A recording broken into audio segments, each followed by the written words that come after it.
پێغەمبەری خوا صلی الله عليه وسلم دەفەرمێ هەموو پێغەمبەران لەسەر پەردی سیرات جێڕن سەلامی خوایە لەسەر ئەمە دوعای پێغەمبەرانە. اللهم سلم سلم، خوایە سەلامەت ماکەی نەکەی دۆزەخەوە. تۆ شەڵی من چیم کردووە؟ من بەهەشتیم. قڕ بەسەرت، خاک بەسەرت هەزار جار نەک یەک جار.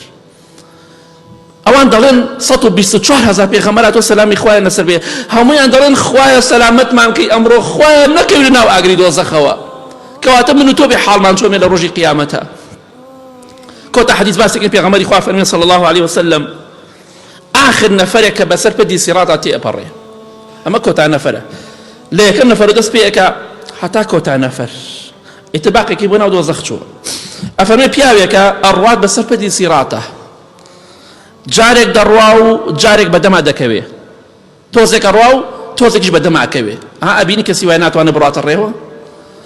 ئەفەرمێ هەندێک جاریش هەڵم و گەرمی ئاگرەکە لێدات، سەیریکە ئەڕوات بەدەمیشە هەندێک جار ئەکەوێ هەڵەسێتەوە، هەندێک جاریش گڕ و تینی ئاگرەکە لەم لاولاوە دەیگرێ و سزای ئەدات، ناڕەحەتی ئەکا، دڕکی بە گیانەوەیە، گیانی هەمووی بەریندار بووە، قولابەکان هەندێک پەلاماری ئەدەن.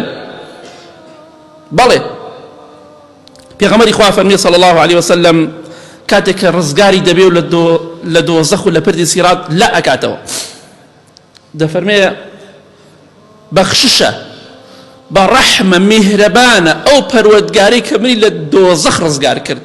ئاوا سەیری پەردی سیرات و دۆزەخەکە ئەڵێ خوا زۆر بەخششی زۆرە کە منی ڕزگار کرد لە تۆی دۆزەخ. والله ئەوەی خوا بە منی داوە بە هیچ کەسێکی نەداوە لەسەر زەویە. آخر نەفەر ئەڕاتە بەهەشتەوە.